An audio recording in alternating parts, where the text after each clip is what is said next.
अस्सलामुअलैकुम स्टूडेंट्स। अब हम एक्सरसाइज यूनिट नंबर 11 की मिसलिनियस एक्सरसाइज पे आते हैं। इसका जो फर्स्ट क्वेश्चन है वो मल्टीपल चॉइस क्वेश्चन का है।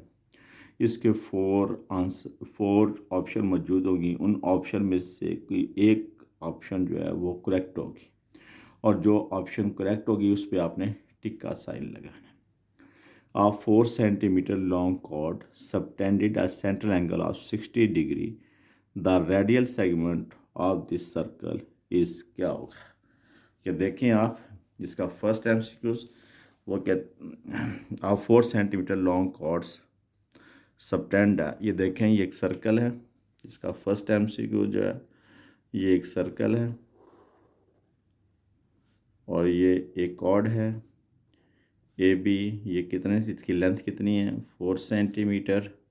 और ये सर्कल का सेंटर है। ये सर्कल के सेंटर के साथ सेंटर में कितने डिग्री का एंगल बना रही है? 60 डिग्री का एंगल बना रही है। तो देखें, सर्कल के सेंटर से सर्कल की बाउंड्री तक जो डिस्टेंस होता है वो क्या होता है? सेम होता है। तो ओ ए फिर किसके इक्वल होगा? Measurement O A is equal to measurement फिर क्या होगा? ये ओ बी के। अगर किसी ट्रायंगल में टू साइड्स मेजरमेंट में इक्वल हों तो वो कौन सी ट्रायंगल होती है? आइसोसेल्स ट्रायंगल होती है। कौन सी ट्रायंगल होती है? आइसोसेल्स ट्रायंगल होती है। ठीक है, तो इसकी ये टू साइड, अगर जो आइसोसेल्स ट्रायंगल होती है वो साइड जो मेजरमेंट में इक्वल होती हैं उनकी अपोजिट एंगल भी मेजरमेंट में इक्वल होते हैं। ये सेंट्रल एंगल तो 60 डिग्री का, ये तो गिवन है, हमने ये बताना। तो देखें, अगर ये हमने कहा कि ओ ए किसके इक्वल है? ओ बी के। ट्रायंगल हमारे पास कौन सी आ गई? ओ ए बी। अब इस ट्रायंगल की टू ओ ए साइड ओ बी साइड आपस में इक्वल हैं।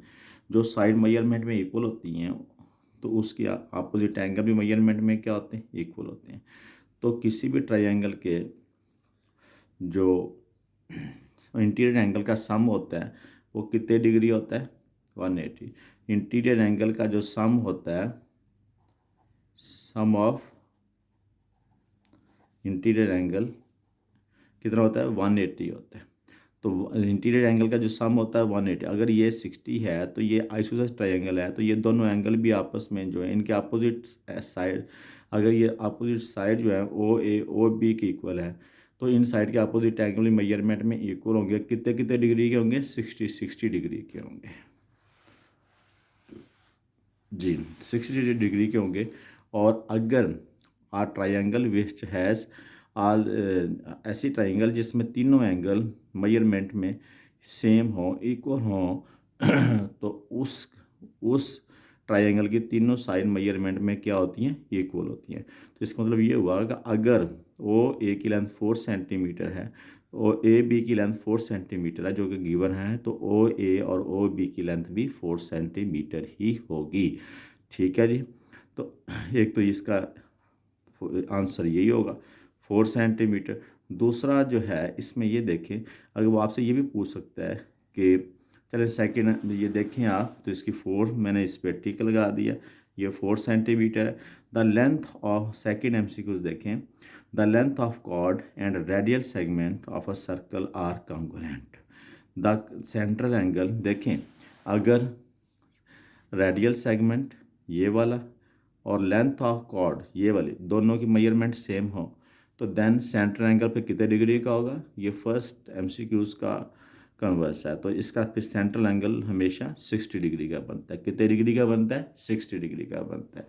तो ये देखें, इस पे आप 60 डिग्री पे टिक करें। अच्छा, इसका थर्ड एमसीक्यूज देखें, out of two congruent arcs of a circus if one arc makes a central angle 30 degree.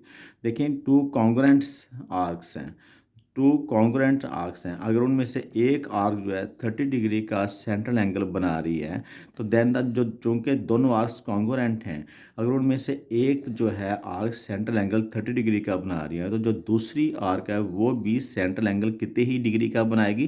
30 degree का बनाएगी। क्यों बनाएगी? क्योंकि दोनों आर्क जो है वो क्या हैं? कॉन्ग्रुएंट हैं। कॉन्ग्रुएंट मीन्स वो एक दूसरे से मिलती जुलती है। ठीक है जी। 4 वाला MCQ देखें। An arc subtended at central angle of 40 degree. अगर एक आर्क है जो सेंट्रल एंगल 40 डिग्री बना रही है, then the corresponding chord will subtend a central angle of कितना डिग्री का बनाएगी।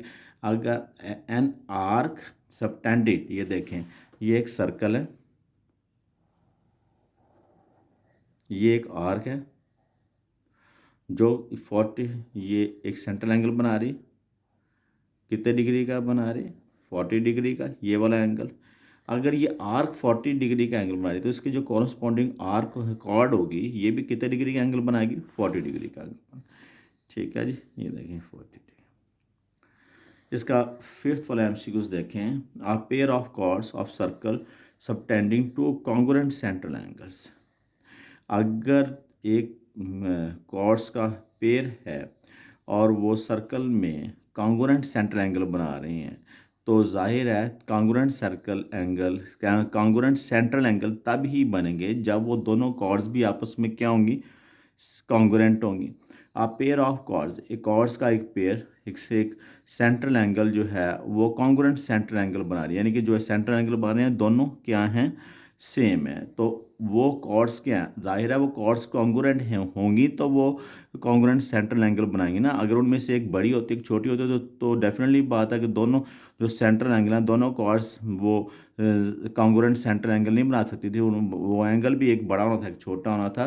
तो इसलिए अगर सेंट्रल एंगल कॉन्ग्रुएंट हैं तो वो कॉर्ड का जो पेयर है वो भी आपस में क्या है, कॉन्ग्रुएंट है। तो इसके फर्स्ट वाला जो है वो ऑप्शन करेक्ट है। in an arc of a circle subtended at central angle of 60 degree, then the corresponding chord of the, इसका भी ये मैं आपको पहले भी बता चुका हूँ ऊपर, वो अपोजिट है इसका। ठीक है, अपोजिट था ये किसका, ये जो हमने ये किया था फर्स्ट वाला। चलिए देखें, इफ़ एन आर, ये 7 वाला देखें, the semi circumference and the diameter of a circle both subtend a central angle of, ये देखें ये एक सर्कल है हमारे पास, ये सर्कल है, हम इसको जो है डायमीटर ड्रा करते हैं तो जो डायमीटर होगा वो इसको 2 इक्वल पार्ट्स में डिवाइड कर देगा। तो डायमीटर जो है हाफ सर्कल जो है वो उसकी स्ट्रेट लाइन कितने डिग्री का एंगल बना रही होती है, 180 डिग्री का। तो यही देखिए उसने लिखा कि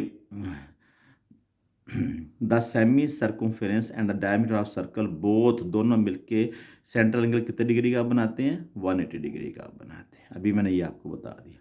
the chord length of a circle subtending at central angle 180 degree. अगर ऐसे एक कॉर्ड की लेंथ है जो सेंट्रल एंगल 180 डिग्री का बनाती है तो वो किसके इक्वल होती है, डायमीटर, वो कॉर्ड डायमीटर कहलाती है। या हम ये कहते हैं कि वो डबल